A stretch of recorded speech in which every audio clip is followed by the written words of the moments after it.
Nos anos 60, a filosofia do Foucault se particularizava por histórias arqueológicas, que não envolviam somente textos filosóficos. Aliás, os textos filosóficos figuravam ali em segundo e terceiro plano.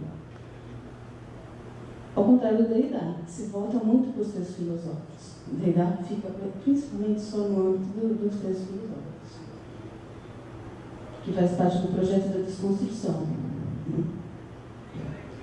Enfim, vocês vão ver que esse debate vai trazer essa peculiaridade, né, de discutir os temas de uma maneira bastante comprometidas, né, cada um com o seu objetivo, né? Cada um vai tentar responder na discussão dessas questões com os problemas que a filosofia de cada um se defrontou. Problemas diferentes, que exigiam respostas diferentes.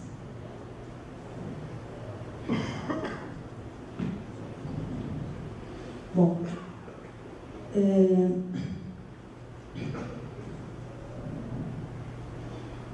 fazer uma rápida cronologia, antes de entrar nos argumentos, vou fazer uma rápida cronologia dos debates, do debate, para vocês terem ideia dos passos, né?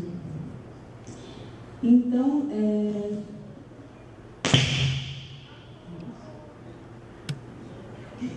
tudo bem? Então, em 61, com a publicação da tese de doutorado do Foucault, História da Loucura na Idade Clássica, bem no comecinho do capítulo A Grande Internação, o Foucault vai falar um pouco do Descartes, mas ele vai falar muito rapidamente. Mas ele vai suscitar uma conferência, uma resposta do Derrida em 63.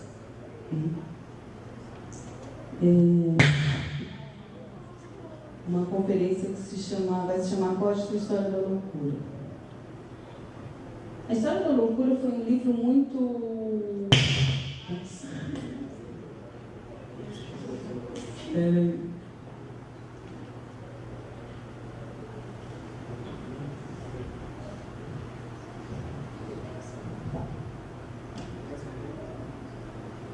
História da Loucura foi um livro que sofreu muitas críticas muito fortes, né, dos historiadores, dos psicólogos, dos psiquiatras, dos filósofos, enfim. E dentre essas críticas, assim, essa questão do Descartes, ela meio que sumia assim, no meio do debate. E uma das pessoas que resolveu encarar a questão foi o Derrida. O Foucault estava presente nessa conferência, mas ele não se pronunciou. Nessa conferência, o Derrida, ele, apesar de se confessar um discípulo de Foucault, que era absolutamente verdade, né, ele vai usar um tom bastante severo, vai ser bastante ousado, né, em confrontar isso que ele chama do seu mestre, né, seu grande mestre, que foi Foucault. Então, o objetivo do Derrida, nesse primeiro momento, são dois, né? Primeiro, é refutar a leitura Foucaultiana do Código. Ele vai chamar essa leitura de ingênua, a leitura ingênua das meditações cartesianas, onde a questão que está em jogo, principal, seria a suposta rejeição por parte do meditador de se colocar na possibilidade de ser louco. Em segundo lugar, o Derrida quer mostrar que o próprio projeto da obra, a História da Loucura, é um projeto errado, né? Tem uma série de defeitos que derrubam o projeto como estrutura. Bom, o texto de Derrida vai incomodar um pouco Foucault, mas naquele primeiro momento ele não se pronuncia e, pelo contrário, até chega a enviar a Derrida uma carta agradecendo sua leitura atenta da tese. A resposta de Foucault viria bem depois, 8 anos depois, né, em 71, né, então 63, 71, por motivos praticamente circunstanciais, né, talvez ela nunca tivesse vindo a público, né. Isso porque uma revista japonesa chamada Paideia resolve fazer uma edição especial dedicada aos filósofos franceses que trabalham a questão da relação de filosofia e literatura. E dentre eles está lá Foucault e Derrida, é um dos escolhidos. Então eles elencam para esses autores uma série de textos que eles querem publicar nesse número e colocam lá o texto do Derrida, Código e História da Loucura. Aí Foucault, em face desse acontecimento, resolve então, nesse momento, propor, né, um texto inédito que seria uma resposta a esse texto do Derrida. O texto então sai em 71 na revista japonesa com o título Foucault, Derrida e no Kaino, que é um título japonês. Depois, ele vai ser publicado na segunda edição da História da Loucura, com o título Mon corps, ses papiers, ses faux. Não vai ter, na edição brasileira não traz esse pós-fácil, tá? Mas consta dos ditos escritos, né, no volume 1, dos ditos escritos do Foucault. Para quem deseja ver o Foucault num papel um pouco diferente, né, do historiador filósofo, esse texto é imperdível, né, porque ali ele faz uma análise muito minuciosa, ele faz um trabalho assim de comentador mesmo, né? Ele segue o texto assim, passo a passo, ele vai no original latino, ele vai atrás dos vocábulos, das articulações, enfim, ele faz a leitura estrutural e vai além. Então, é diferente. E isso é feito assim, naquele estilo. Tudo isso é feito num certo estilo Foucaultiano, um estilo um pouco irônico, né? Bastante vigoroso e tal. É esse estilo que ele emprega nesse texto, né? É muito interessante o texto. Bom, essa resposta isso vai ser em 72, né? Só que o tom um pouco agressivo do Foucault vai acabar, dessa vez, abalando, né, a amizade entre os dois. Então, a partir dessa época, até 81, eles não se falam mais. O silêncio entre eles será rompido somente em 82, ou seja, 10 anos depois, quando Foucault assumirá publicamente a defesa de Derrida num episódio que ocorre em Praga, a capital da ex-Tchecoslováquia, onde Derrida estava preso, falsamente acusado de porte de drogas.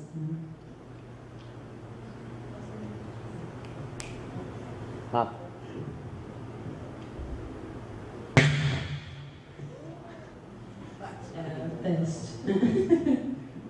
Oi? Obrigado. Então, o Derrida está preso, porque ele tinha feito uma conferência para os dissidentes políticos do regime. E aí toda a França se mobiliza para tirá-lo da prisão. E Foucault, dentre outros intelectuais franceses, ele faz um pronunciamento na rádio, né, em defesa do Derrida. Aí, a partir desse episódio, quando o Derrida volta para a França, eles reatam a amizade até 84, quando o Foucault morre. Mas existiu ainda um quarto momento do debate, que se dá em 91, quando a Sociedade de Psiquiatria faz um colóquio para comemorar os 30 anos de História da Loucura. E aí o Derrida vai fazer uma outra conferência, de novo, né? Fazendo uma crítica, de novo, ao livro, que vai se chamar Fazer Justiça a Freud. Que ele vai abordar uma outra questão, que é a questão do Freud, dessa vez, né? Eu não vou entrar no mérito dessa questão, porque ela foge um pouco. Eu vou ficar no âmbito do História da Loucura e do debate sobre Descartes. Mas, né, em linhas gerais, né, a crítica é o Foucault ter omitido um certo lugar de fala que ele supostamente estaria assumindo a partir de Freud, né? Ou seja, Foucault não deu a Freud um devido lugar, um lugar devido no livro, né, na sua história.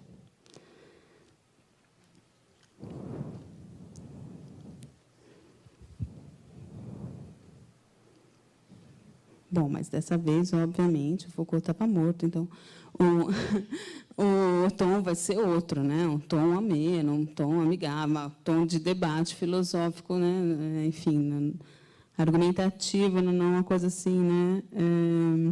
Para atingir, né, o outro. Né?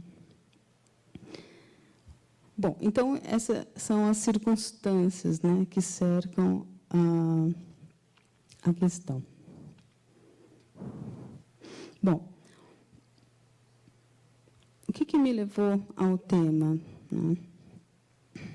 Eu acho que, na época, eu estava um pouco envolvida com aquela questão da leitura filosófica. Né? Não sei se vocês, né, já estudaram. Né? Na graduação tem um momento que se estuda, às vezes é um pouco na pós, a questão do modo de ler textos filosóficos. Né? Então, você tem Guerrero, né, Goldschmidt, Foucault, Merleau-Ponty, que falam o que procurar no texto, como ler um texto. Né? E eu achei aquela questão importante, né, porque mostrava assim que parece uma coisa banal, mas a questão era como que a filosofia ela não pode prescindir. A filosofia e a história da filosofia não se separam. Né? Então, diferente de outras ciências, assim, entendeu? Cuja história, às vezes, estudar a história da matemática é quase como não é algo que seja indispensável, entendeu?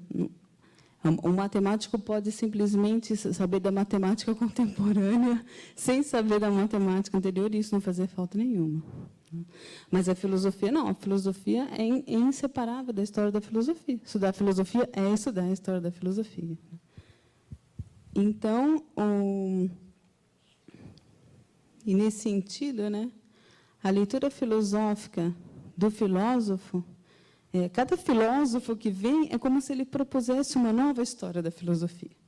Né? Então, ele está propondo um novo problema, esse problema tem uma história que vem, né, através dos textos. Então, vai propor um novo caminho, um novo itinerário. Então, são muitas histórias da filosofia. Né? Então, nesse sentido, né? É lógico que dá para você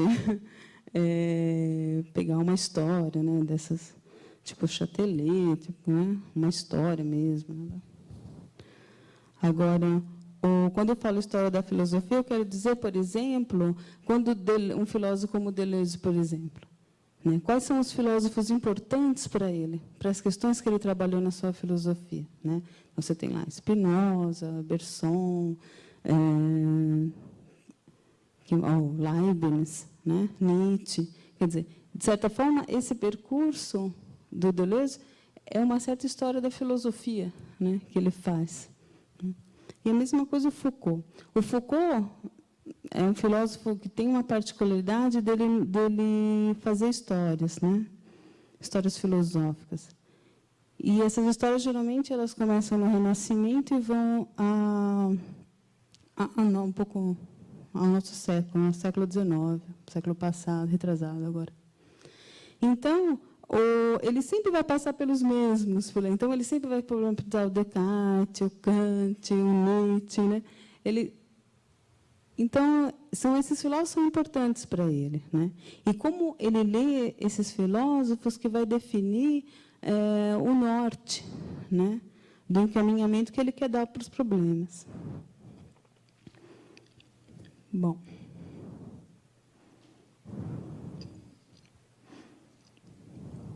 Então, a leitura de um filósofo, ela não pretende ter o mesmo distanciamento da leitura de um comentador, no seguinte sentido: ela não se limita a manifestar a estrutura do texto somente, através da reconstituição da gênese dos conceitos, né, ou da ordem das razões, que seja. Porque a leitura do filósofo, ela vai se dar justamente nisso que eu falei, na direção do enfrentamento dos problemas, né, por ele tratados. Bom.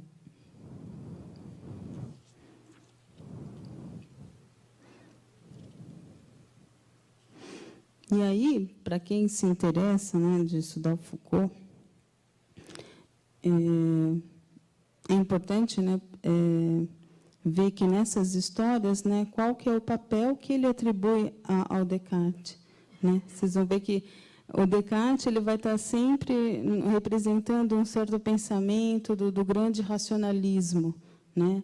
Seja em História da Loucura, seja em Nascimento da Clínica, nas Palavras e as Coisas, Vigiar e Punir, e assim por diante, né? Hermenêutica do Sujeito, principalmente nesse período chamado arqueológico, né? Então, eu posso dizer, né, que a compreensão do projeto do Foucault como um todo, ele se amplia quando eu consigo enxergar o sentido dessas diversas apropriações que ele faz da filosofia cartesiana. Se bem que, no caso do Foucault, como o professor de contemporâneo, Washington, deve ter mostrado para vocês, né, que a coisa se complica porque não existe o Foucault não toma a filosofia como objeto, né? Os objetos são outros. A filosofia entra de um modo diferente na história, né? Meio enviesado, né? Bom, eu vou tratar da questão da discussão, mas eu vou adotar uma perspectiva do Foucault no seguinte sentido, não uma perspectiva dogmática, mas uma perspectiva no sentido, né, de que eu estou buscando nesse debate uma porta de entrada para a filosofia do Foucault, né? Então, nesse sentido.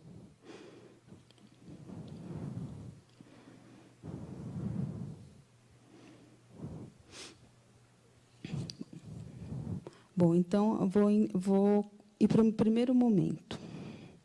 História 1961, portanto, a História da Loucura. Antes de apresentar a tese, né, a tese de doutorado do Foucault é esse livro, né? É bom esclarecer, né, para quem não conhece o livro, que a loucura não é tomada nesse livro como um objeto, né, um objeto único, existente, né? É o objeto nesse sentido, né, mas é muito mais assim uma história da percepção social da loucura, né? Então, o Foucault não concebia a loucura como algo natural da espécie humana, né? Mas algo que existe em uma sociedade. Somente existe em sociedade. Não que exista de forma compulsória, né? Quer dizer, então, tem a sociedade, tem a loucura. Não, né? Não é um efeito, né, do social, simplesmente. Mas é algo que se manifesta, de alguma forma, dependendo do...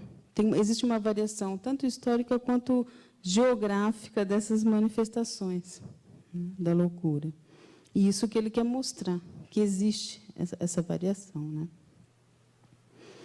E existiu, né? Então, hoje, a percepção que a gente tem da loucura como doença mental, ela não era assim na Idade Clássica e também não era assim no Renascimento, né? Então, por isso que ele vai falar ele vai dizer de várias percepções diferentes da loucura, né? Então, ele vai falar de uma percepção dialética, que é essa da consciência dialética. O vocabulário que ele usa é um pouco fenomenológico, mas porque ele ainda está trazendo uma influência na época disso, né? Mas ele se desvia um pouco disso, ele já está formando seu próprio método, né? Então, existe essa consciência dialética, que é consciência filosófica, literária, que coloca loucura e razão como um par conceitual dialético. Então, tem uma relação simétrica, digamos, né? Porque é uma relação conceitual. Aí, depois, ele fala que tem uma consciência que ele chama de prática, que vai predominar na Idade Clássica e também, principalmente na Idade Clássica, que é aquela que vai estar relacionada ao episódio do grande internamento dos desarrazoados, né? Então, essa é uma outra percepção da loucura, diferente daquela da filosófica e literária, né? A consciência prática, aí ela vai mostrar que não é tão simétrico, é assimétrico, né? Existe uma certa subordinação da razão em relação à loucura, da loucura em relação à razão, né? Começa uma certa subordinação que se dá no âmbito moral, até, como a gente vai ver. E depois, no nosso período contemporâneo, como a loucura já vira uma doença mental, a relação aí sim é totalmente assimétrica, porque a loucura vira um objeto. Então você tem a loucura objetivada, né? Sujeitada. Então, é assim que ele vai tratar o tema, né? Não é um objeto único, né? Não é algo único, né? Vai mudando a loucura, né? Ao longo do livro. Então, trata-se, na verdade, de quê? Formas, tudo isso. A loucura no livro é tudo isso. Formas de expressão, formas de comportamento, desvios, diferenças, que são percebidos de forma distintas, né? De acordo com o que ele chama de consciência dialética, prática ou a analítica, que é essa consciência da ciência. Estamos longe, portanto, de um objeto uniforme e invariante, né? No sentido de determinado. Bom, então, o que o Foucault diz nessa tese? Que, durante o Renascimento, a loucura era tida como uma experiência a se interpretar. O que ele quer dizer com isso, né?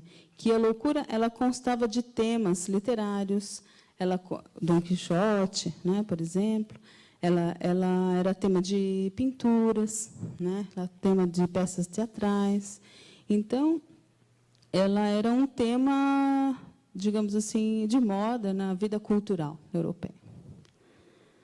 E os loucos mesmo, eles tinham o que ele chama de existência errante. Então, eles vagavam nas cidades, nos bosques, entre as cidades. Cada cidade tinha os seus loucos, né, próprios. E, nas festas religiosas, por exemplo, esses loucos tinham um lugar simbólico, né, no altar, nas procissões. Eles eram como personagens que portavam uma mensagem sagrada, uma coisa ligada ao místico, do âmbito da revelação, né? O louco, então, revela uma certa verdade para o mundo, no Renascimento, né? Em oposição a esta imagem renascentista, então, resumindo, o louco ele ensina alguma coisa, né, no Renascimento. Ele traz uma mensagem, ele dialoga com o grupo ali onde ele vive. Em oposição a essa imagem renascentista, o Foucault apresenta, então, a experiência clássica do grande confinamento, da grande internação. Então, qual é o capítulo principal da tese? Da grande internação. Ele vai apresentar isso que foi esse acontecimento histórico francês, mas que também teve em outros países da Europa. Em Paris, por exemplo, você tem o internamento de 1% da população parisiense. 1%. Então, na época, a população era 600 mil e 6 mil pessoas foram internadas. Essas pessoas não eram todas loucas, né? Porque a ideia não era a loucura, né? A exclusão da loucura, mas do que eles chamavam de vidas desarrazoadas, né? Aqueles que optaram por uma vida desarrazoada. O louco era um deles, né? Então, o que o Foucault vai dizer é que o século XVII, essa é a tese dele, digamos, que o século XVII ele vai inaugurar um personagem novo na história, que são os internos. Eles não existiam antes, né? Eles eram internados no Hospital Geral, que é o hospital é o nome, né? Mas não era exatamente essa instituição terapêutica, né? O hospital era o lugar onde eles eram levados para ficar lá, eles não eram cuidados lá, né? Eles ficavam simplesmente... Era para proteger quem estava fora, né? Enfim. Então, essa é a tese do livro, né?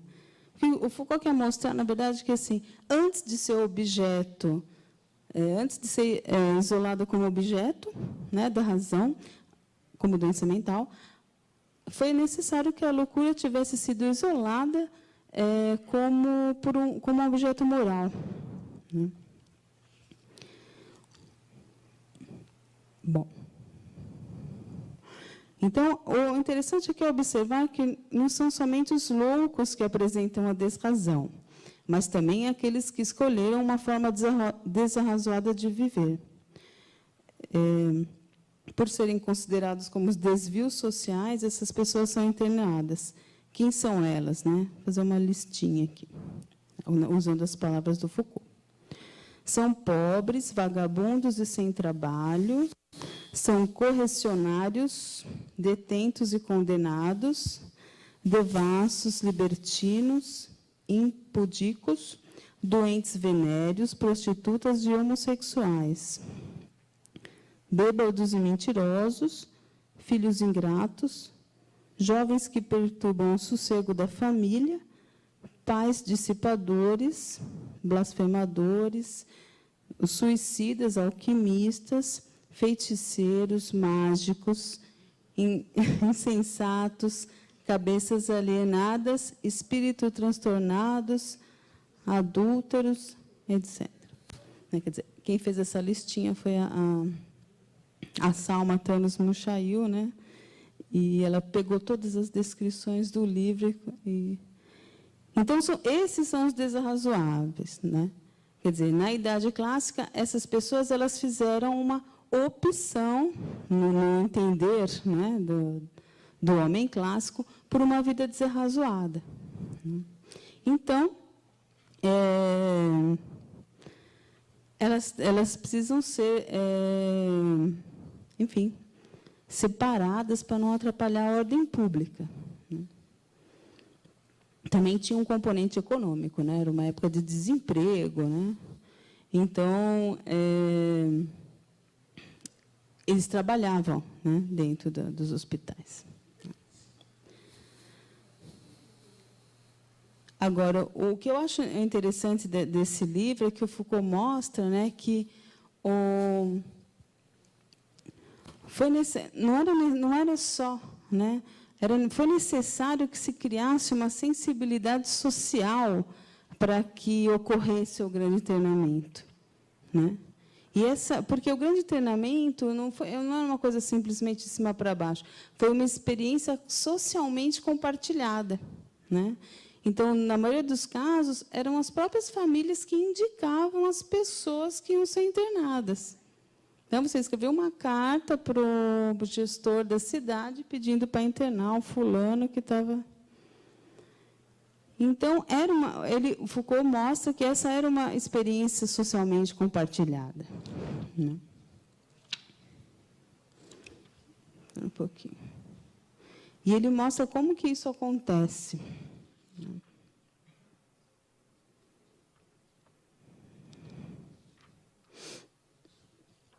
Só vou pegar aqui esse momento. Bom, eu vou ler uma parte em que eu tenho uma síntese de como que, para o Foucault, isso acontece, né? O acontecimento decisivo na tese apresentada de que, antes de se tornar objeto da medicina, a loucura fora objeto moral, é, por si só, um fato importante. Foucault chama a atenção de que se trata de um evento novo na história, a invenção de um lugar, o hospital, onde ocorrerá pela primeira vez uma surpreendente síntese entre obrigação moral e lei civil. Sim, essa surpreendente síntese entre essas pessoas que eu listei, né? Foucault insiste que esse fenômeno é inteiramente novo, mas que ele não se produz de uma hora para outra. Para que a internação pudesse ter acontecido de modo massivo, foi necessário que tivesse formado uma nova sensibilidade social. Tratava-se da gestação lenta de uma nova sensibilidade à miséria. É este o primeiro fator a dar sentido ao ritual da segregação.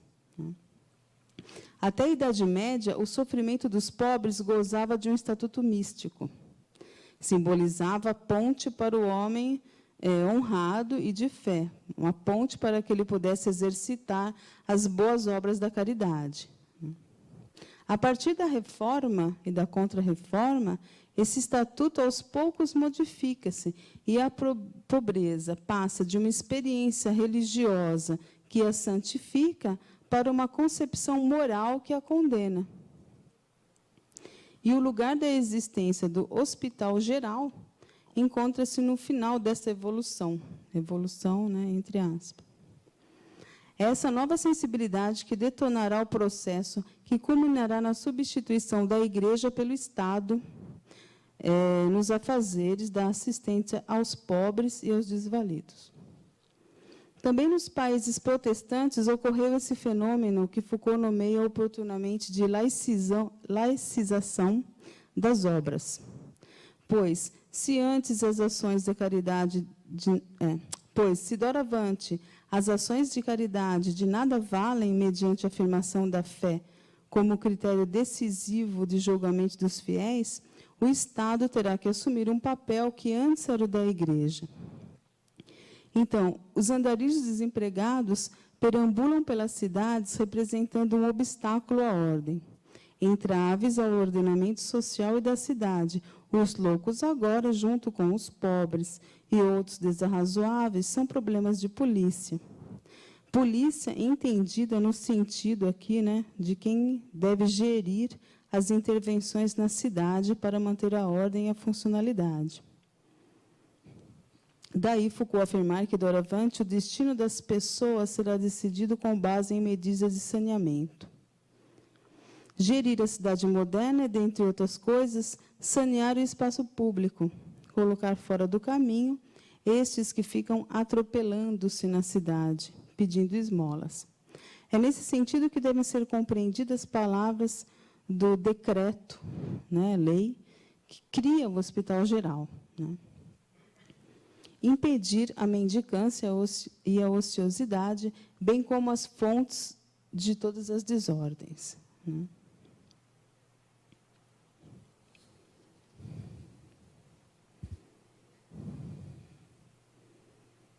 Bom,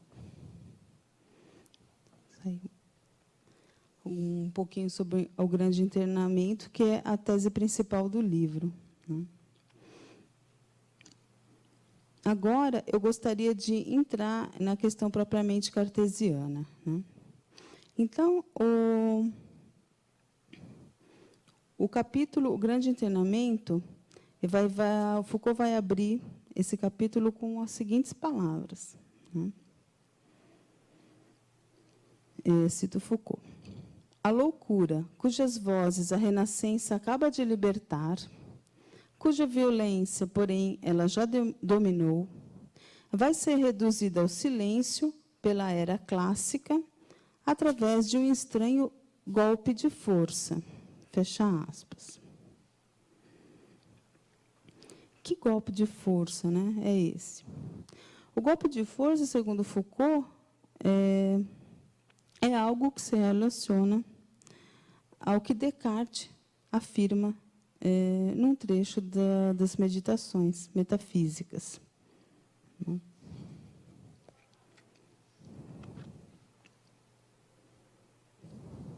Que o Foucault chamará de acontecimento discursivo. Bom, esse estranho golpe de força que alude Foucault refere-se à passagem da primeira meditação cartesiana, onde, ao início do exercício da dúvida metódica, Descartes cogita a hipótese de estar louco. Como se sabe, Descartes, movido pelo propósito de duvidar daquilo que lhe toca, daquilo que os seus sentidos testemunham, e tendo assumido que estes sentidos já lhe enganaram algumas vezes sobre coisas muito pequenas ou distanciadas, questionava a si próprio sobre a possibilidade de negar o que lhe parecia manifesto. Então, diz Descartes, cito Descartes. E como poderia eu negar que estas mãos e este corpo sejam meus, a não ser, talvez, que eu me compare a esses insensatos, cujo cérebro está de tal modo perturbado e ofuscado pelos negros vapores da bile, que constantemente asseguram que são reis quando são muito pobres, que estão vestidos de ouro ou de púrpura quando estão inteiramente nus, ou imaginam ser cântaros ou ter um corpo de vidro. Mas que são loucos, eu não seria menos extravagante se me guiasse por seus exemplos. Fim de citação. Esse é o trecho. No contexto da história Foucaultiana, a recusa de Descartes em comparar-se aos loucos, antes de submeter-se à prova dos sonhos, simbolizou o gesto que silenciaria a loucura na passagem entre o final da Renascença e o início do período clássico. Esse passo de Foucault será um dos pontos mais questionados pela crítica de Derrida. Ou seja, você inserir a filosofia, né, num âmbito de um acontecimento histórico. Né? Bom, posteriormente, Foucault afirma algo que, posteriormente, assim, depois daquele parágrafo que eu citei para vocês, ele afirma algo que aparentemente não condiz com o que se costuma, em geral, concluir da primeira meditação. Não sei se vocês lembram, né? Mas na primeira meditação, o Descartes ele põe em dúvida, né? Resolve pôr em dúvida tudo, né? O nome das coisas que se podem pôr em dúvida, né? O título. Então, ele primeiro vai duvidar do testemunho dos sentidos, depois ele vai formular o argumento dos sonhos, né? Será que eu estou sonhando? Será que eu estou aqui realmente? Ou se eu estou sonhando que eu estou aqui? Depois ele vai falar do gênio maligno, né? Não sei se vocês lembram dessa sequência. E, ao final, né, o gênio maligno é aquele que vai lançar a dúvida hiperbólica, né? Quer dizer, será que, quando eu penso que 2 mais 2 é 4, eu estou certo ou eu estou me enganando? Né? Ou será que tem um gênio maligno que faz com que eu pense que é 4 e não 5, na verdade? E ao final da primeira meditação, ele resolve suspender tudo. Ele não acredita mais em nada. Ele só acredita que ele duvida. Né? E é assim que ele vai começar a segunda meditação, né? Até o cogito. Então, digamos assim, nada foi salvo, nada passou pelo crivo da dúvida. Ele não pode dizer, não pode afirmar nada, né? A verdade sobre nada. Né? O que lhe interessa é construir um novo conhecimento. Ele está buscando uma base segura para que ele possa construir um novo conhecimento, né? Nova ciência. E aí, Foucault vai, naquela sequência, falar algo que parece que não condiz, né, com o que se costuma concluir dessa primeira meditação.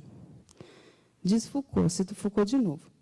Mas Descartes não evita o perigo da loucura do mesmo modo como contorna a eventualidade do sonho ou do erro. Por mais enganadores que os sentidos sejam, eles, na verdade, não podem alterar nada além das coisas muito pouco sensíveis e muito distantes. A força de suas ilusões deixa sempre um resíduo de verdade. Que eu estou aqui, perto da lareira, vestido com um robe de chambre. Quer dizer, ele fala que existe um resíduo de verdade na primeira meditação. Né? Ok, esse vai ser um dos pontos que Derrida vai questionar. Né? Que resíduo de verdade é esse? Né? Bom, com efeito, a leitura de Foucault de que deva salvar-se um resíduo de verdade após o argumento do sonho, o qual parece ter entrado em cena para substituir a hipótese da loucura, por adequar-se melhor aos propósitos do meditador, parece não condizer com o que Descartes afirma ao final do parágrafo do sonho, ou seja, que ele não consegue achar indícios suficientemente seguros para concluir que não está sonhando, o que o leva a cogitar a hipótese de que estar ali na frente da lareira talvez seja uma ilusão, pois se ele estivesse de fato sonhando, ele estaria em seu leito. Bom, contudo, após alguns parágrafos, Foucault encerra a sua análise sobre Descartes nesse capítulo, né, sem justificá-la. O importante a reter aqui, né, é que para o Foucault, ele quer deixar claro que a impossibilidade de ser louco é essencial àquele que pensa. Né? Como se Descartes quisesse dizer, no entender de Foucault, eu que penso não posso ser louco. Então, essas posições, um tanto quanto diferentes, né, do que os historiadores da filosofia cartesiana costumam defender, essas posições que vão gerar a resposta do Derrida. Né?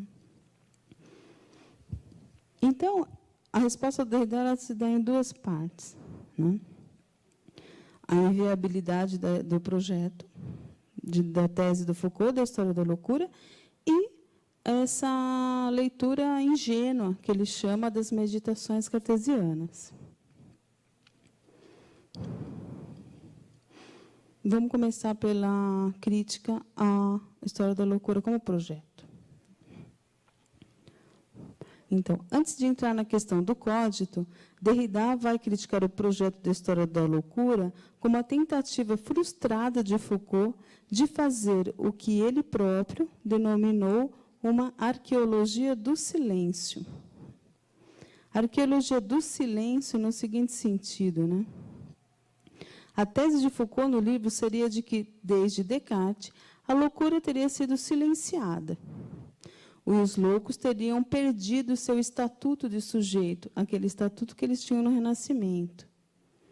Ou seja, tudo se passa para Derrida como se o próprio livro de Foucault fosse uma tentativa de suspender esse silêncio que se deu desde a tradição cartesiana. Tentativa que para Derrida não se realiza, porque o projeto é inconsistente. Principalmente porque ele está baseado numa partilha, razão-desrazão, essa partilha que Derrida vai criticar. Né? Todo o esforço de Derrida será mostrar como a partilha é forçada. Né?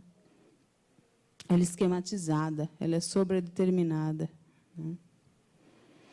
Para Derrida, a contraposição ela é absurda, porque, além de não existir um sentido fechado para a razão, imaginam para o seu inverso. Né? Então, ele vai acabar sendo irônico, dizendo que Foucault, ao tentar denunciar o enclausuramento, a segregação da loucura, acaba por enclausurá-la também num sentido determinado. Quer dizer, Foucault não só libertou a loucura, quando ele enclausurou mais ainda.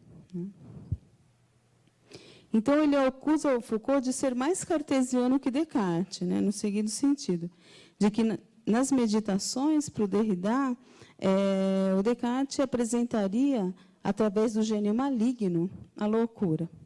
Quer dizer, a audácia do gênio maligno, por Derrida, significa loucura. Daquilo que eu posso duvidar, daquilo que me parece tão certo, né, tão verdadeiro.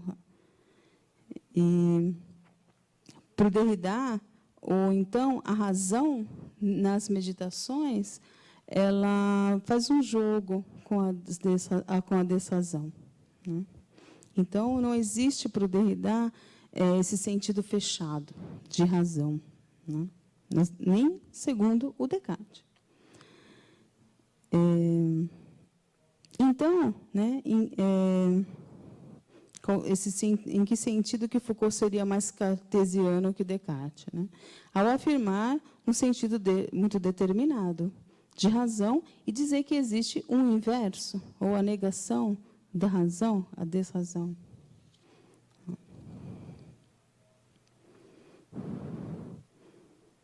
Derrida, então, pergunta: se a loucura é inexistência da obra, isso aí é uma frase de Foucault, né? É inexistência da obra no sentido na Idade Clássica, ela era compreendida como uma falta de razão, né? Uma falta de pensamento, né? Como se fosse uma certa animalidade, assim, né? da pessoa, né? Então, ela é uma ausência da obra, nesse sentido, a ausência da obra humana, né? Da gramática, do pensamento, enfim. E aí, o Derrida pergunta, né? Como que se pode fazer uma arqueologia, né? Uma história, enfim, de um silêncio? Né? O Derrida vai pegar um pouco pesado e dizer que Foucault é louco de fazer um projeto da loucura como silêncio, da loucura como silêncio. Né?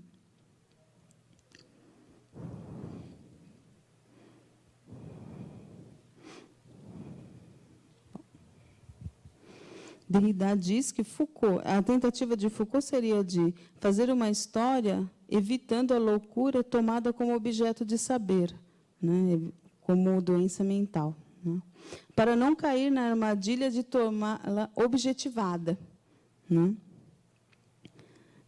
Derrida vai dizer que esse gesto é audacioso, né? É sedutor, é o que confere uma atenção ao projeto, mas que esse gesto é o que há de mais louco no projeto. Né? Essas são as palavras do Derrida. Dirá Derrida que essa dificuldade assombra o projeto de história da loucura, porque não é possível fazer uma história contra a razão, porque o conceito de história é racional. História do sentido. Né?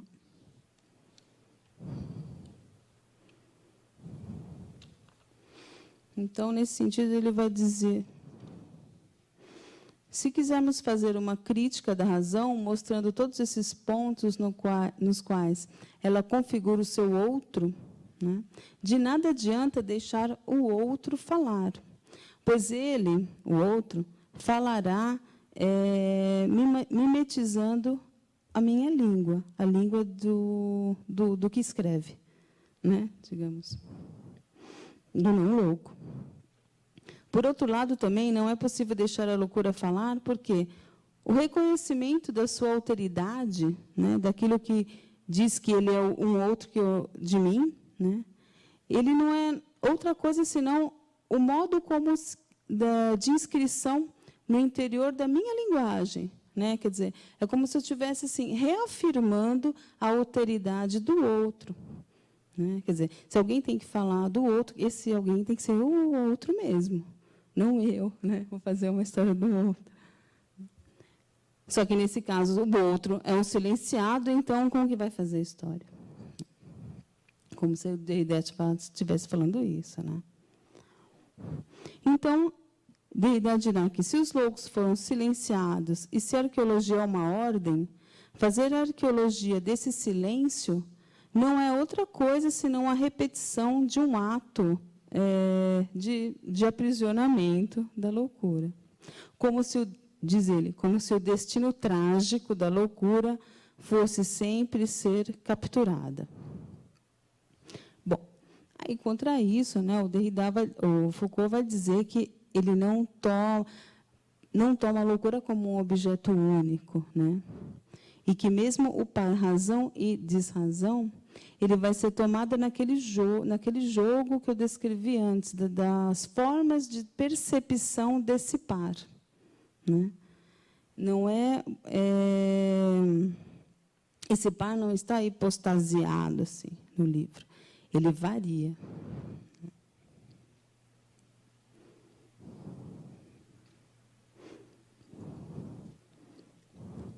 Bom, aí depois tem, essa parte do Freud, eu citei rapidamente antes, em relação ao argumento da loucura, né? O argumento da loucura é esse o Foucault que vai colocar na discussão. Então, você tem argumento dos sentidos, argumento do sonho, argumento da loucura, argumento do gênio maligno, né? Então, ele está colocando um argumento a mais, né, ali na primeira meditação. Então, o que o Derrida vai dizer sobre essa inclusão desse argumento da loucura? Bom, ele vai dizer, obviamente, que não existe nenhum argumento da loucura. E que o Foucault, se o Foucault diz que o Descartes dá um tratamento diferencial para a loucura, ele a evita, né? É justamente porque ele, Foucault, dissociou a loucura do contexto onde ela aparece, entre o argumento do erro dos sentidos e do sonho. Para o Derrida, é essa dissociação que o Foucault fez, que fez com que ele pudesse isolar, destacar, inventar, enfim, trazer à tona aí um argumento da loucura. Porque aí o Derrida vai se apoiar bastante no Guerrero, né? Nessa leitura clássica do Descartes, né? Descartes, segunda ordem das razões, que não cita argumento da loucura nenhum, né? A interpretação de Guerrero mostra que Descartes não somente não dissociou a loucura dos argumentos, da ilusão dos sentidos e do sonho, como ao contrário, a reintroduziu através da hipótese do gênio maligno, é a tese do Derrida. No entanto, a leitura da passagem não nega. Descartes parece descartar a possibilidade da experiência da loucura.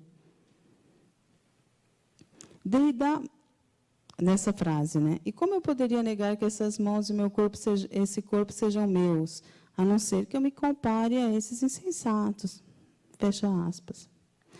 O que Derrida vai falar? Ele vai falar que, a partir dessa frase até o final do parágrafo, o que o Descartes fala da loucura exprime não exatamente o pensamento definitivo de Descartes, mas a objeção e o espanto do não-filósofo, do noviço em filosofia, a quem essa dúvida apavora e protesta, segundo Derrida.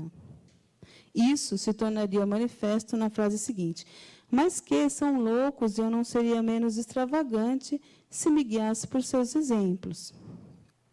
Descartes, então, nega assumir a possibilidade da loucura, porque isso seria extravagante demais. Na verdade, para o Derrida, nem se trata de uma exclusão. Descartes nem cogitou essa possibilidade, né? Porque a menção à loucura foi retórica, né? Por que ele foi retórica? Foi uma passagem até o argumento do sonho. O argumento do sonho, segundo o Derrida, ele se adequava mais ao propósito de colocar em xeque as minhas representações sensíveis do que o argumento da loucura. Então, a passagem da loucura foi retórica. O sonho apresentava desafios epistemológicos maiores do que a ilusão dos sentidos, né? Tem uma parte que o Descartes fala, né? Eu, nos meus sonhos, algo assim.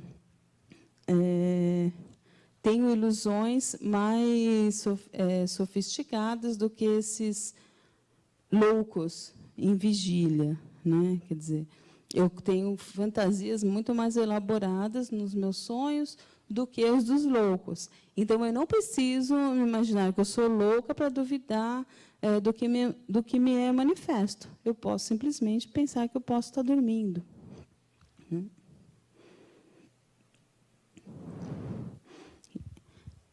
O Foucault vai ler esse desvio de uma outra forma, né?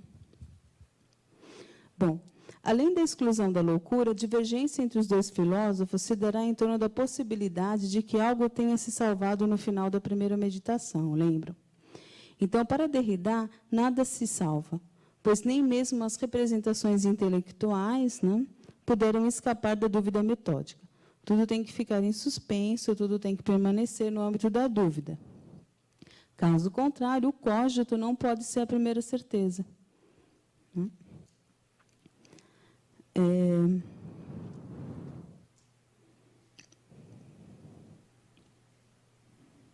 Então, para o Derrida, a proposição de Foucault de que exista um resíduo de verdade, ela não faz sentido.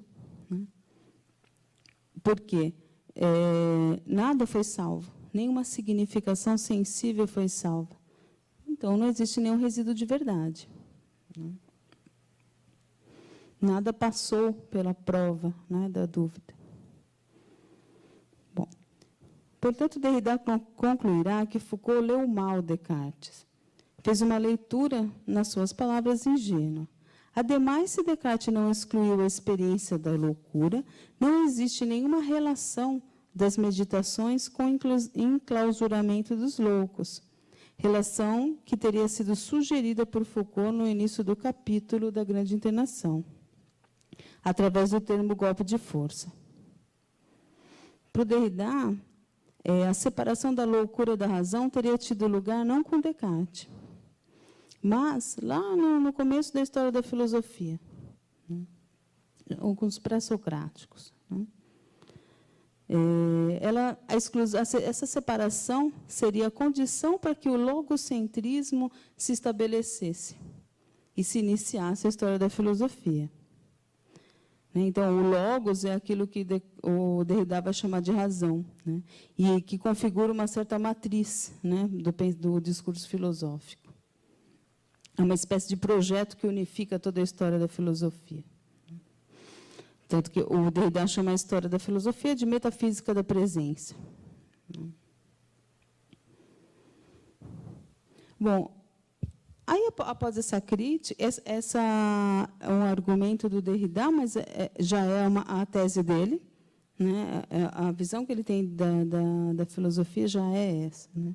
Então, é uma questão cara para ele. Então, ele não pode aceitar que essa separação se dá com o Descartes, porque, para ele, ela já se deu muito antes, né?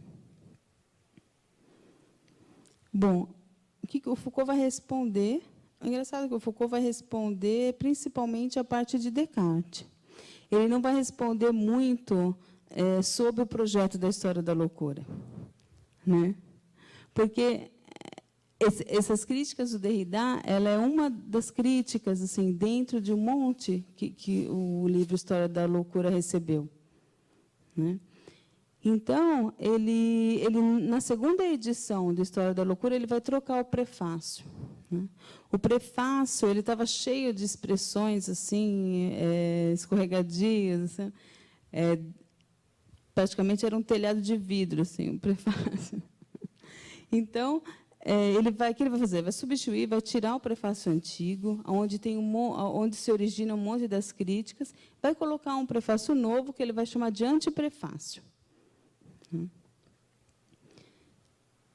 E aí vai colocar 2 pós-fácios, né? Um deles é esse texto, Resposta a Derrida, que se chama Meu Corpo, Esse Papel, Este Fogo, né? E o outro é Leitura como Ausência da Obra. Então, nesse texto, Meu Corpo, Esse Papel, Esse Fogo, ele vai só responder à questão cartesiana, né, que eu vou apresentar para vocês agora. Bom, Foucault ressalta que as meditações cartesianas devem ser lidas considerando a copresença de um duplo discurso. Um, que desenvolve um sistema lógico de proposições, o discurso demonstrativo, e um discurso que ele vai chamar da ascese, que tem por finalidade mostrar que o sujeito da meditação sofre um deslocamento progressivo, à medida que se submete às hipóteses colocadas pelo discurso demonstrativo. Então, vocês lembram que o Descartes queria mostrar, né, que o homem pode estar no homem o fundamento do conhecimento, né?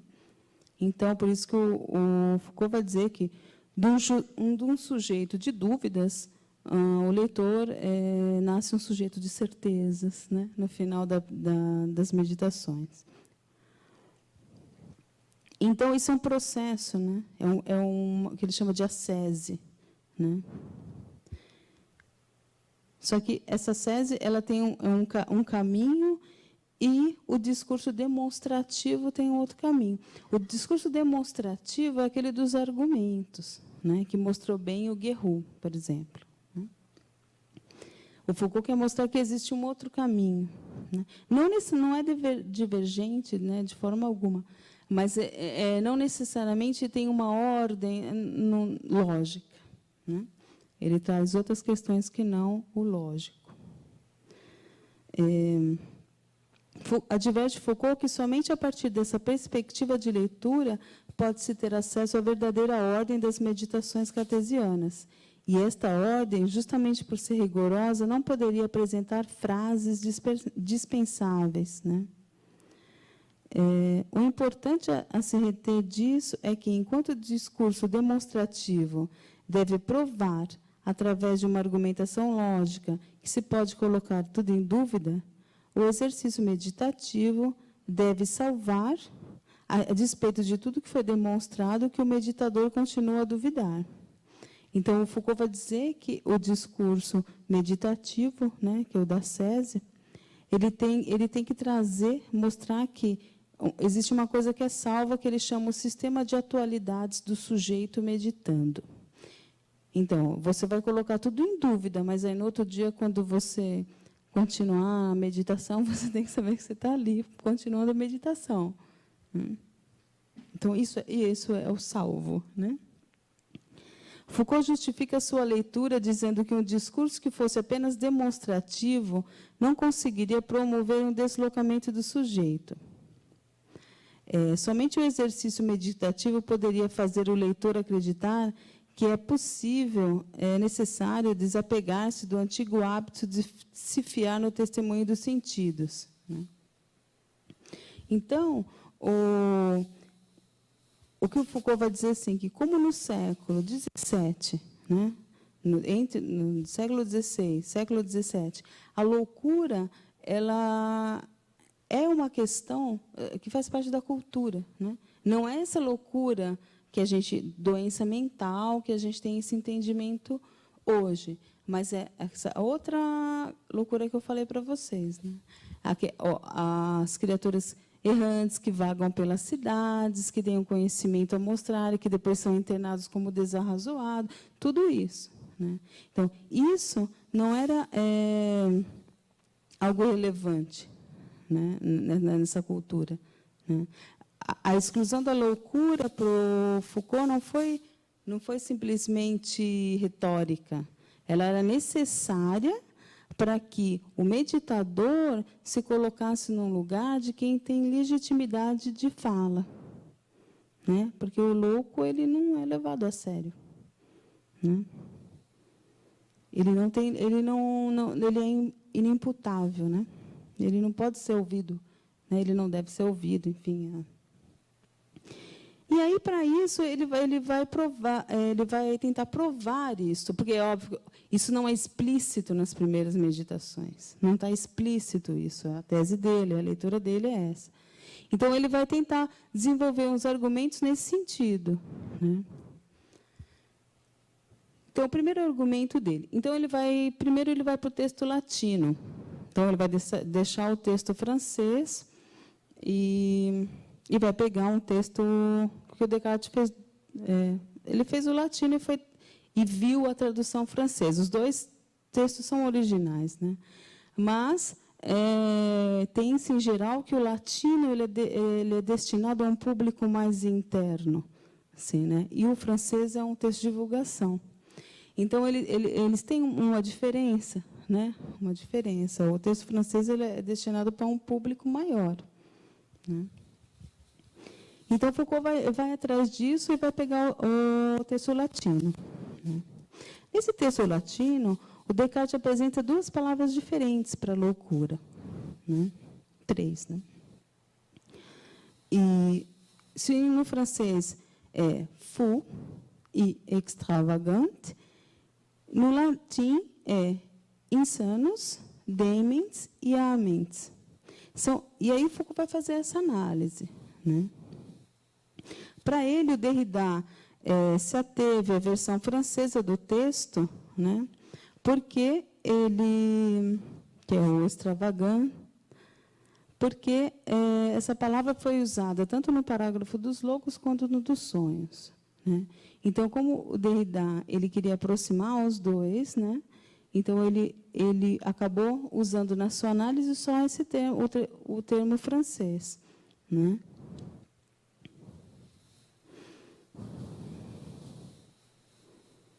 Bom, Foucault coloca que insane, que é o plural de insanos, é uma palavra que pertence tanto ao uso corrente como à terminologia médica.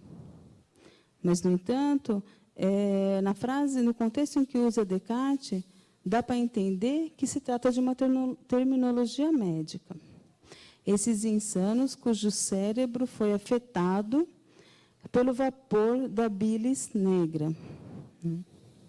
Ou seja, eles, então, se referem aos loucos clínicos, né? E não aos extravagantes, né? Existe uma diferença aí de significado, como se os extravagantes fosse uma coisa assim mais light, né? Mais ligado ao delírio, enquanto que os fools, né? Os loucos clínicos, são aqueles que têm alucinações, né? É uma coisa mais...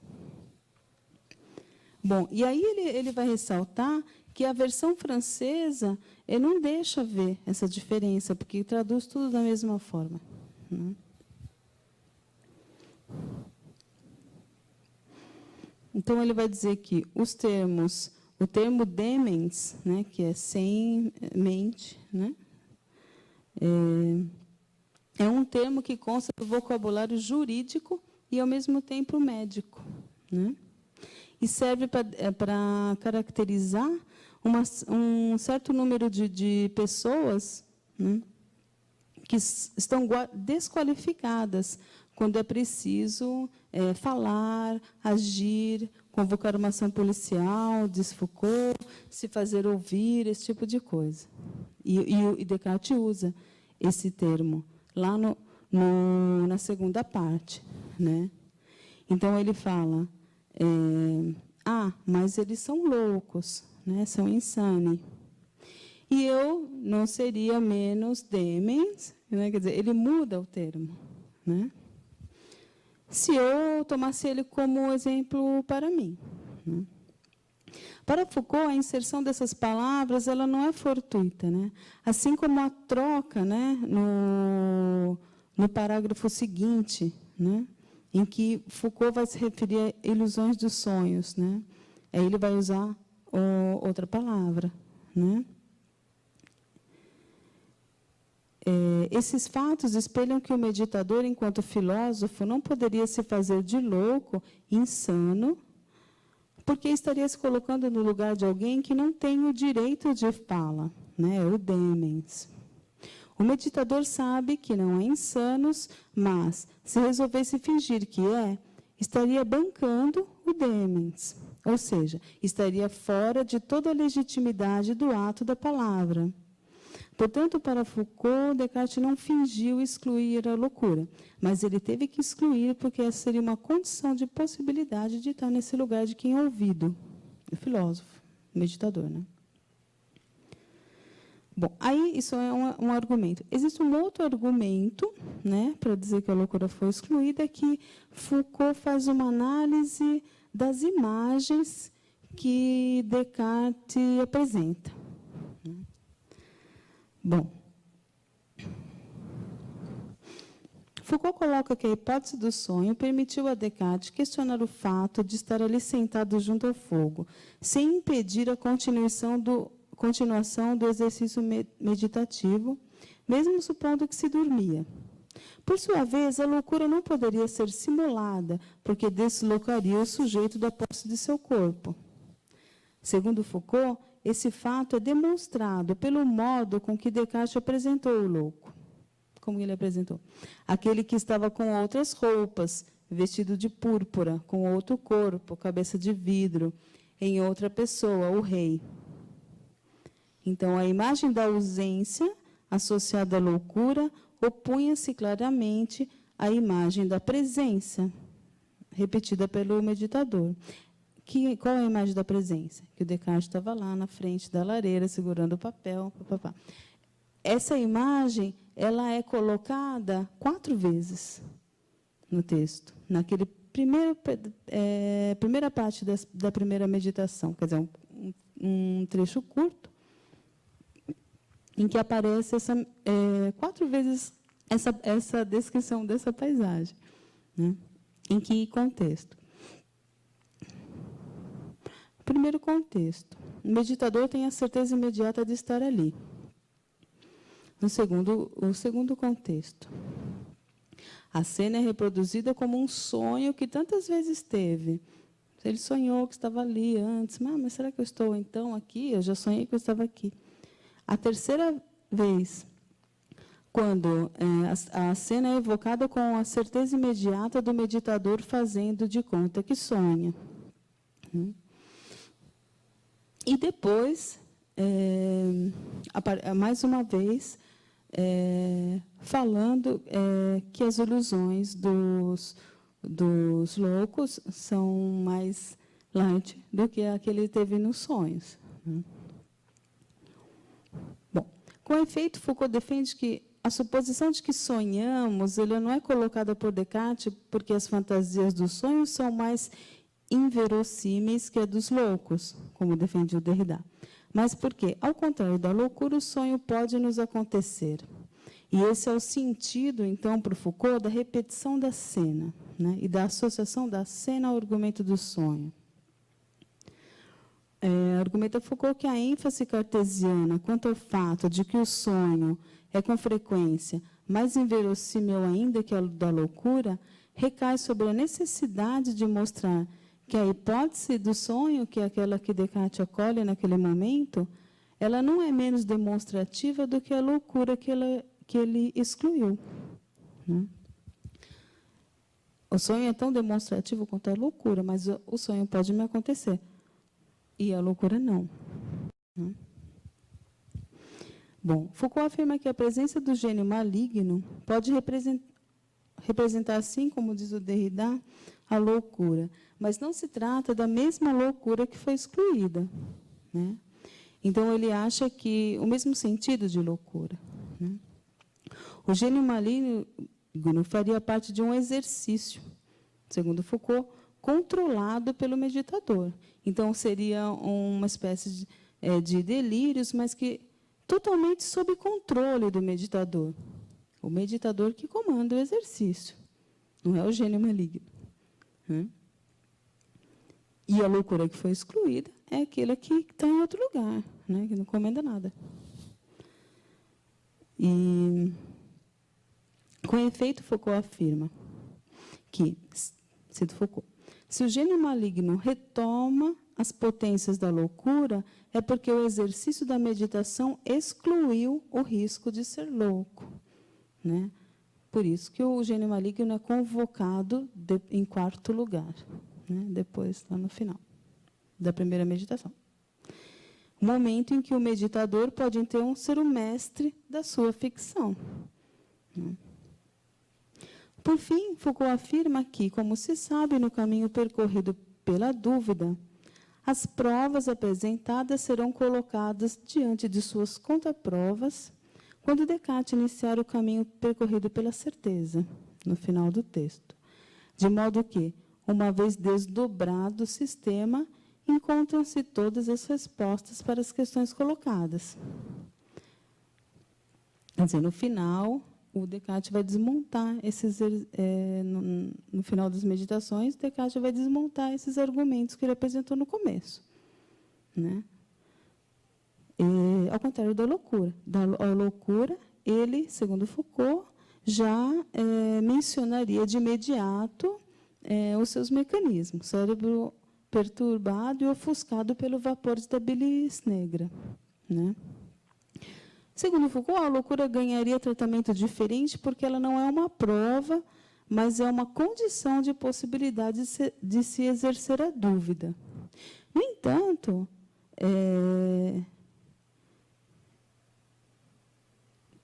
como Descartes tinha acabado de falar que ele queria refundar o conhecimento em novas bases, né? Como que ele poderia excluir a loucura diretamente a partir de um argumento da ordem do saber? Né? Não poderia, né? Seria incoerente. Então, o que o Foucault diz é que ele fez parecer que era retórico, né? Mas era de propósito, né? Era uma retórica já nesse sentido mesmo, né? Você faz parecer que é um objetor ingênuo, né? Mas, na verdade, é um modo de você inserir aí o viés moral, né, da questão, que é a conotação da loucura na Idade Clássica, né? Tem esse viés moral, era a opção pela desrazão, né? Deu internamento, tal. Bom, o interessante é que, ressalta Foucault, o momento da exclusão da loucura não pode ser explicitado, porque representa uma exceção à simetria do sistema, ou seja, o texto é tão ordenado, né, que a exclusão ela é maquiada, né, justamente para não comprometer, né, esse jogo, né, o primeiro discurso demonstrativo, né. Então, a exclusão da loucura faz parte da sese, né, e os argumentos, né, lógicos fazem parte do discurso demonstrativo. Bom,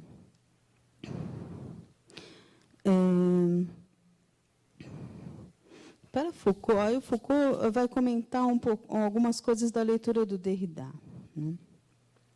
Para o Foucault, o olhar do Derrida ele está enviesado, né, porque ele se atrela a alguns postulados correntes na filosofia francesa daquele momento, com os quais Foucault não concorda. Ele está falando dos estruturalistas, né? O primeiro postulado é o de que a filosofia está além e, ao mesmo tempo, aquém do conhecimento. Ora, isso é uma coisa que ele não pode admitir, né? Quer dizer, o Foucault não dá privilégio ao texto filosófico. O texto filosófico, para ele, é um discurso, entre outros. Então, existe o discurso literário, o discurso da ciência, o discurso filosófico, o discurso institucional.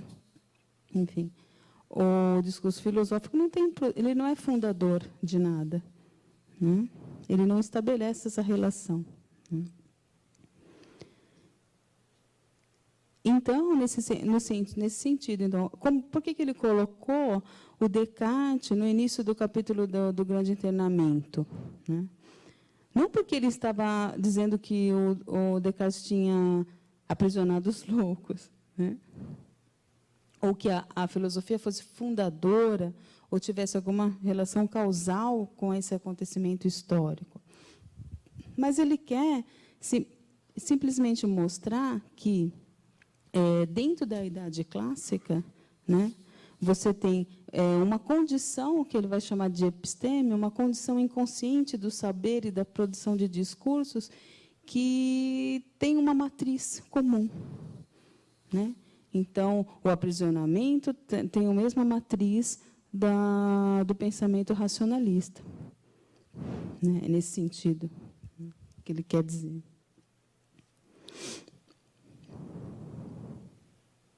Então, o que o Foucault ele vai negar, né, nessa história da filosofia, nesse modo de compreender a filosofia como fundador do conhecimento, né, é que o estudo da filosofia ele seja feito como uma eterna repetição de origem, né, ele fala, né? Então você é uma repetição sem fim, né, dos textos, né, como se fosse uma repetição estéril que não serve para nada. Então, para ele, não é lógico que ele tem um conhecimento enorme, por isso que ele fala isso. Mas, para ele, você não pode parar nisso. Isso é um primeiro passo, aí você vai além, né, depois. Então, vai para a história, né, vai para o mundo. Então. Não vai ficar para sempre, então, repetindo o que ele chama repetindo a origem, né?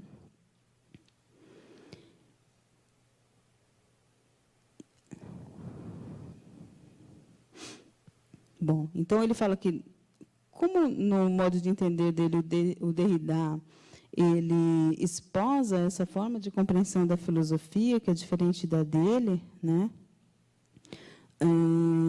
Para esse tipo de compreensão, a pertinência do acontecimento histórico ela é esvaziada, né? Porque o acontecimento histórico é exterior ao logos, né? Algo exterior. Então, Derrida não consegue, para Foucault, entender como que ele pode fazer uma história de um acontecimento histórico, né? Que foi o grande enclausuramento. Então, ao abraçar esses postulados, o Derrida, segundo Foucault, toma a oposição razão-desrazão somente numa relação discursiva, lógica, conceitual. Foucault não aceita esse tipo de argumentação, porque, para ele, o discurso nunca é só o discurso. O discurso é constitutivo social, né? Ou, como ele diz no prefácio de História da Loucura, o discurso é, simultaneamente, batalha e arma, conjuntura e vestígio. Do mesmo modo que as meditações não são só uma cadeia lógica de argumentos. A oposição razão-loucura não é puramente argumentativa. Foucault não aceita a omissão da parte, por exemplo, pulei uma linha, da parte de Derrida de suas considerações sobre a influência da moral na delimitação da normalidade, por exemplo, ou das considerações sobre a psiquiatria, da relação entre a psiquiatria e direito. Ele não aceita que Derrida tenha ignorado suas preocupações da ordem da ética e dos fatos a despeito do que for apresentado, né, por Foucault para sustentar a sua tese, né? É como se Derrida quisesse limitar o texto a uma discussão epistemológica, né? E não era só isso para o Foucault. Ou melhor, era, né? Mas é que, para ele, a epistemologia não se limita só no caso das ciências humanas, né, principalmente, não se limita a uma evolução conceitual, né, de um objeto. As práticas sociais elas fazem parte da história das ciências humanas. Então, a prática da grande internação, de certa forma, ela fez parte da história da psiquiatria, né, para Foucault. Porque, se o louco não tivesse sido isolado, né, quer dizer, o Pinel ele só pôde desacorrentar lá os loucos porque os loucos já estavam isolados, né, e desde há muito tempo estavam isolados por uma questão moral, né, não científica, e muito menos para serem cuidados, né, eles passam a serem cuidados depois. Bom, enquanto Derrida admite a anterioridade da filosofia em relação aos demais saberes e se volta para a desconstrução do texto filosófico, Foucault declara, né, negar essa relação de fundamentação da filosofia e prefere se ater à positividade das coisas, segundo ele, onde o discurso filosófico não tem nenhum privilégio na produção discursiva. Por fim, Foucault crê que essa divergência primeira entre ambos é o que motiva a recusa de Derrida em aceitar o seu método, digamos, que ele usa na sua tese.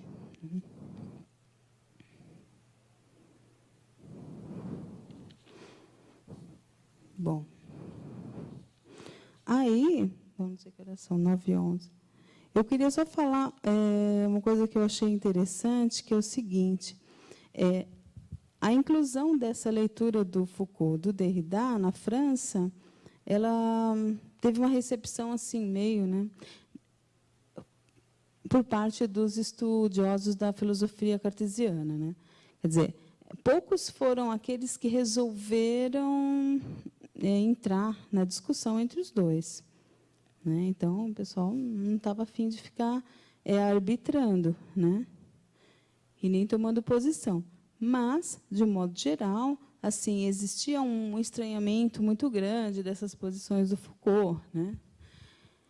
E demorou um certo tempo, assim, até que as pessoas, os estudiosos, começassem a se questionar, né, sobre isso. Existe algo que possa ser, mesmo que implicitamente afirmado antes do cogito, né? Enfim, gerou uma série de confusões.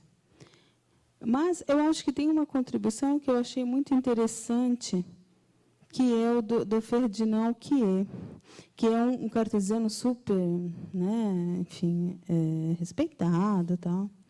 E ele escreveu um artigo que chamava-se O Filósofo e o Louco, comentando essa posição dos dois, né?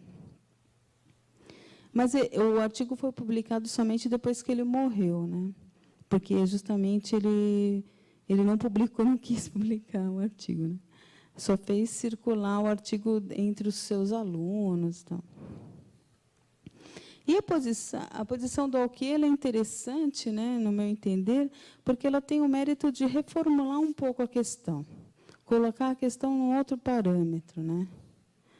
Para ele, assim, o verdadeiro divisor de águas da questão não está na discussão sobre a exclusão da loucura, mas na concepção cartesiana de loucura, né? Focar o problema nesse ponto, para ele, abre uma nova perspectiva, né? Porque, para ele, Foucault e Derrida não discorrem sobre a mesma questão, né?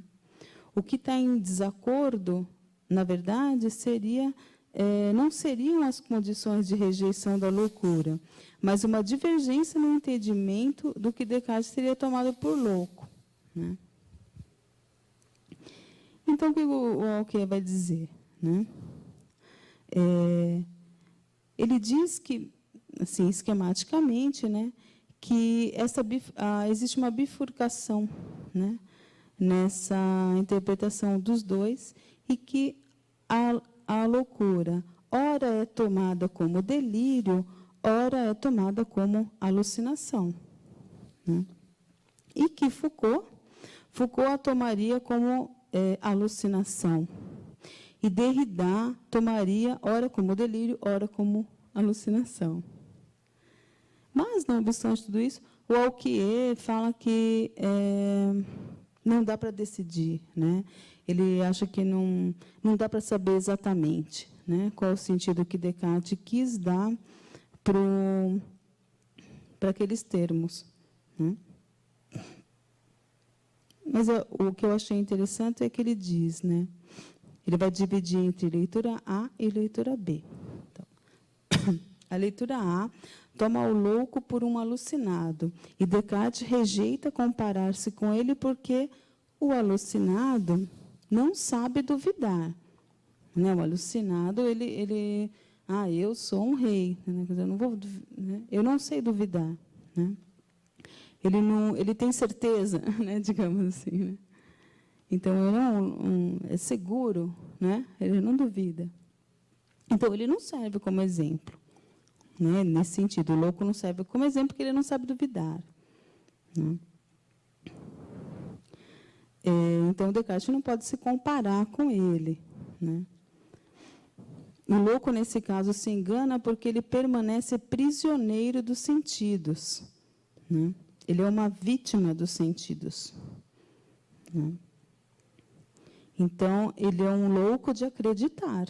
Ele é louco de acreditar que ele não é, o homem meditando, né? Mas ele é outra coisa.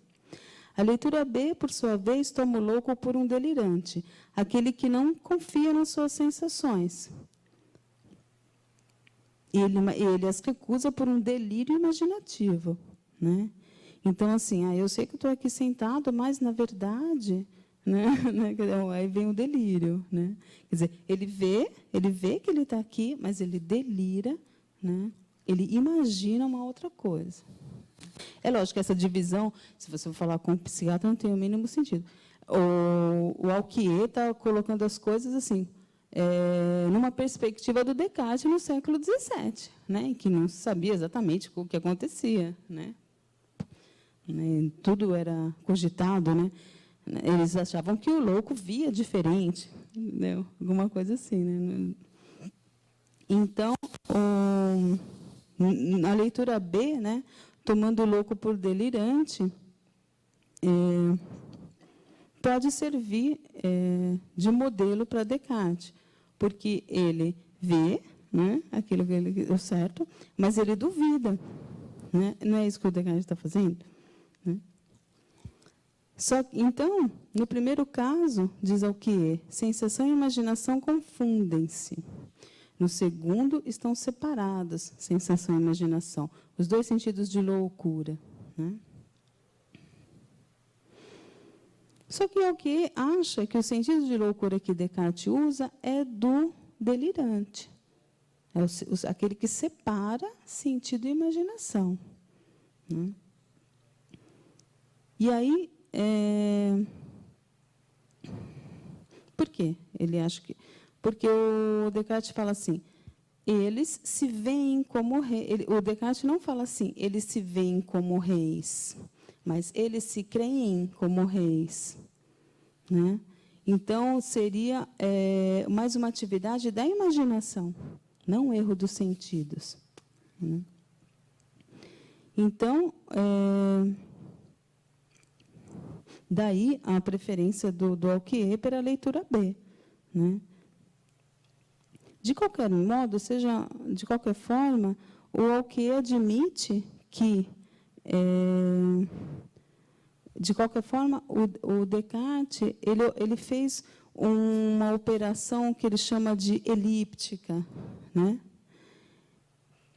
Ele podia simplesmente não ter falado do assunto, né? Segundo Foucault, por que ele, se ele introduziu para excluir, por que ele falou, então, vai direto logo, né, para o sonho? Não, segundo Foucault, ele fez isso por quê? Porque ele queria inserir uma condição de possibilidade ética ali para o meditador. Para o Alquier é mais sofisticado, né? Ele acha que o Descartes fez essa operação elíptica porque ele queria separar, ele queria mostrar que dá para separar sentido de imaginação. No seguinte sentido, né? Então, os loucos, eles têm as impressões dos sentidos corretas, mas eles negam essas impressões por um recurso imaginativo. Então, o que Descartes aceita, né, que os loucos duvidem dos sentidos, mas Descartes nega que eles recusem a realidade pelo delírio, né? Então, é como se ele tivesse dividido a atitude dos loucos em duas fases. Uma fase em que o Descartes aceita, a outra que ele nega, né? Então, por isso que ele exclui, né? Para mostrar que o filósofo separa imaginação de sentido. Seria um objetivo, então, epistemológico, né? A exclusão da loucura.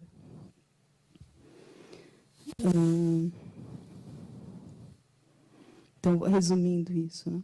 Na leitura de Alquier, os loucos têm as impressões dos sentidos corretas, mas negam-na por um recurso imaginativo. Então, a incerteza do louco de não ser tal como ele se vê, a essa incerteza, a essa dúvida, Descartes daria sentimento, Por outro lado, a afirmação do louco de que ele tem um corpo de vidro, a esta afirmação Descartes rejeita. Por isso que, segundo Alquier, Descartes faz uma exclusão elíptica, parcial. Ele exclui a afirmação do imaginário corpo de vidro, mas aceita a primeira atitude, de colocar a questão sensível, de colocar em questão o sensível, duvidar da existência do corpo. Com este comportamento, sim, o filósofo pode se comparar. É o que permite ao Alquier concluir que, vou citar o Alquier, é afirmando-se como uma cabaça que o louco se engana, não duvidando que seu corpo pertence a ele, mas ele tem somente consciência de sua afirmação errônea, não da dúvida que a funda. Pode-se, portanto, convidá-lo a sair depois de termos retido a lição que ele nos deu, mesmo sem querer. Né? Quer dizer, o louco não tem consciência que ele junta essas operações, só o filósofo, o sujeito que o Descartes quer fundar, que pode separar essas duas operações. Né? De quebra, esta análise implícita, que somente Descartes teria lançado mão, teria o benefício de ter mostrado que uma distinção que somente pode ser feita pelo filósofo, no sentido de que o louco não tem consciência dessa separação entre sensação e imaginação, mas só o filósofo pode operá-la, isolando as partes indiscerníveis, mas logicamente discerníveis por abstração. Bom, não é possível saber ao certo qual o sentido exato que Descartes quis dar neste contexto à loucura. Alquier mesmo cita vários exemplos em que esse sentido assume diferença. Então, Alquier foi até outros textos do Descartes procurar se tinha loucura lá. Então, ele foi no discurso do método, nas cartas, no diálogo. Descartes tem até um diálogo, né? Vai procurar a loucura lá. E aí ele chega à conclusão que em cada texto tem um significado diferente. Né? Então, no discurso do método, em resposta a Arnaud, deduz-se tratar da loucura como delírio, enquanto que no diálogo, a busca da verdade, o sentido da alucinação é claro. Né? Alquier admite preferir a leitura B, que é a do louco como delirante, porque ela condiz mais explicitamente com a noção da dúvida cartesiana, como um extravagar. Né? Ademais, mediante o exame das cartas trocadas entre Descartes e seus interlocutores, Alquier retira a crença de que Descartes tenha sido acometido por uma espécie de delírios durante sua vida. Não só Descartes, mas também outros filósofos, incluindo ele mesmo, o Alquier. Então, vou citar Alquier. Eu não penso seguramente que a filosofia seja louca, mas eu creio que ninguém se tornaria filósofo se não fosse, em primeiro lugar, um pouco louco. Eu penso que se ele, Descartes, não foi conduzido por algum sentimento de irrealidade experimentado diante das coisas, ao se colocar questões que a maioria das pessoas razoáveis não se colocam, pois as pessoas razoáveis não são racionalistas, mas sim aquelas que, para conseguir viver e para reencontrar as certezas cotidianas, não têm necessidade, como Descartes, de fazer apelo à razão. Parece-nos, fim de citação, a pedra de toque desse raciocínio, né, do Alquier é a seguinte: as pessoas razoáveis, elas não são racionalistas, né? Nesse sentido, é bem possível que Descartes tenha mesmo experimentado algum desequilíbrio, depois de ter experimentado por um tempo demorado esse exercício voluntário de se desprender dos sentidos, das opiniões, das paixões, etc. Como lembrou Alquier, tal exercício pode assumir consequências um tanto desequilibrantes, quando praticado na crença absoluta de que a razão pode alcançar a verdade, mediante a prática do método certo.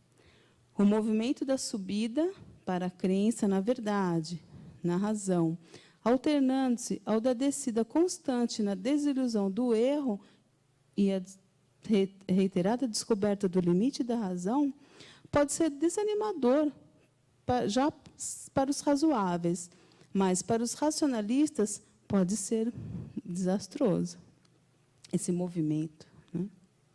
Como se o jogo da loucura de crer e de duvidar se revezasse em Descartes.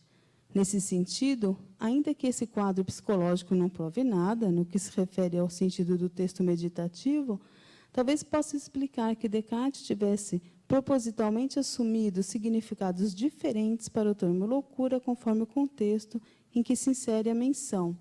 Numa obra de divulgação, por exemplo, como as Meditações, um sentido mais corrente. Em Carta para os Amigos, um sentido mais real, talvez que ele experimentasse.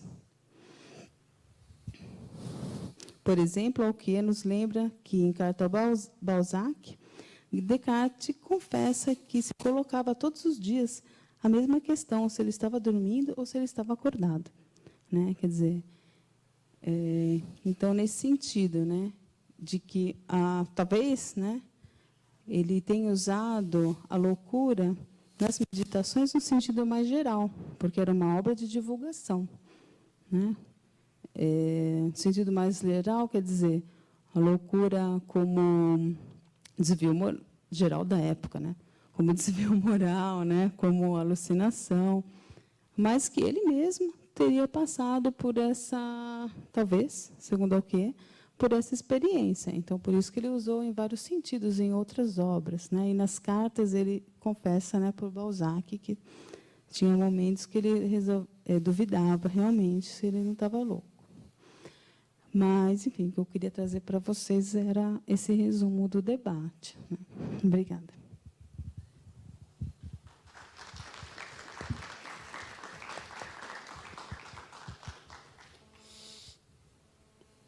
Acho que estou louco. Acho que estou louco. Muito bem. Cláudio, muito obrigado, né, por essa prosa tão densa, né, tão cheia de elementos, de cruzamentos, entrecruzamentos, né, que vão ajudando a gente a perceber nuances e, dramaticamente, talvez, chegando a lugar nenhum, né, a ponto seguro nenhum, ao contrário do que pretendia Descartes. Bom, eu não sei se há perguntas da parte de vocês, nós temos algum tempo para isso ainda. Se houver, eu peço que façamos isso rapidamente.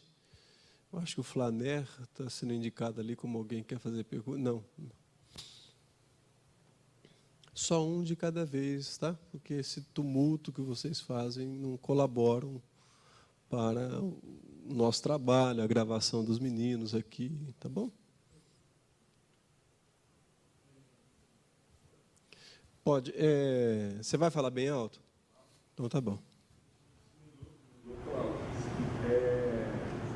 Só uma dúvida, que ela falou no início, se estiver errado, peço que ela me corrija. Ela fala que o Derrida fez uma crítica ao Foucault pela ausência do trabalho de Freud. E dá para você falar um pouco mais sobre essa ausência? O Derrida traz essa questão?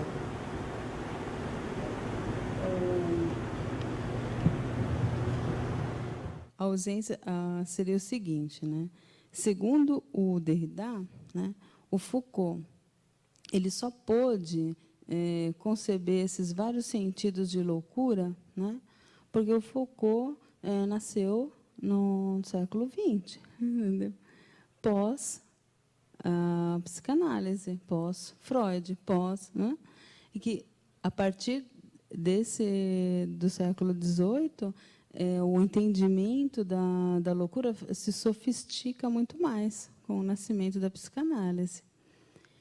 E que, segundo o Derrida, na história que o Foucault faz, ele não cita muito o Freud, né? Quer dizer, que momento você teria que ter citado no final, na terceira parte, né? Então, você tem o Renascimento, a Idade Clássica e o que ele chama de Idade Moderna, que para nós é contemporânea. O Foucault ele coloca o Freud, e isso deixou os psicanalistas muito bravos, assim, né?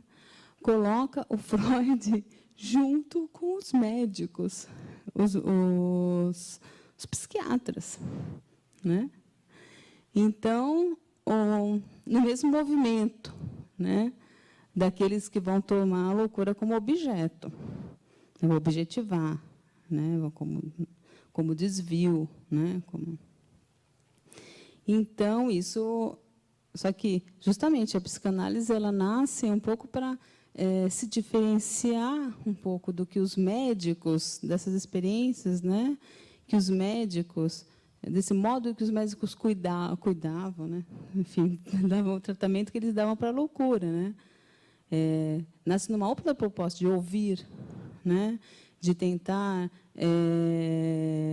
entender justamente uma lógica diferente, né, que teria aquele que tenha um problema mental, né? Quer dizer, não é simplesmente considerar que ele era privado de razão, de sentido, né? Existem métodos, por exemplo, que para a gente não faz o mínimo sentido isso, mas no século XVIII, Foucault descreve métodos de uma psiquiatria incipiente, né, que tentava colocar na cabeça dos loucos a linguagem. Porque, para eles, assim, a razão é a linguagem, né, de certa forma.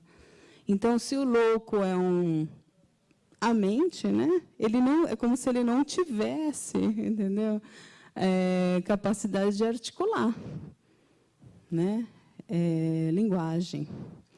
Então, eles faziam exercícios assim, né, com o louco, para ele aprender a falar assim, eu estou aqui na sala, não sei o quê, entendeu? Eu levava ele para passear, entendeu? Ou até de um jeito, por exemplo, faziam aquele método da ducha, né? Então, perguntava, quem é você? Eu sou o rei, não sei do quê. Aí ligava a ducha, entendeu? Aí ele perguntava de novo, ducha fria, né? E aí fazia isso tantas vezes, né? E chega uma hora que ele falava assim, não, eu sou fulano de tal. Quer dizer, como se eles estivessem querendo ensinar para ele, né, através desse método, né, esquisitíssimo, ele a pensar, né, que ele era ele e tal. A psicanálise vai entrar se contrapondo, né, libertando os loucos um pouco desse sujeitamento, né, aos choques, às terapias agressivas, né, e tentando ouvir, né, basicamente ouvir. Só que Foucault coloca tudo junto, isso, no primeiro momento, né? Só que, em outros momentos do livro, ele separa, né? Ele vai falar assim, não, então, Freud, ele traz um novo, né, respiro aí, né, para o tratamento da loucura. Então, ele faz as duas coisas no livro. Ele coloca ele junto com aqueles que a sujeitam, né, à loucura, e também aqueles que dão esse novo alento, né? Tanto que o Derrida fala que é um jeito de falar francês, um quiasma, assim. Então, existe um discurso paralelo ao outro, né? Esse discurso que faz justiça, segundo o Derrida, ao Freud, e outro que não faz justiça ao Freud. Mas, assim, detalhes da história, não sei. Tem uma coisa, né, que eu esqueci de falar, que é a coisa da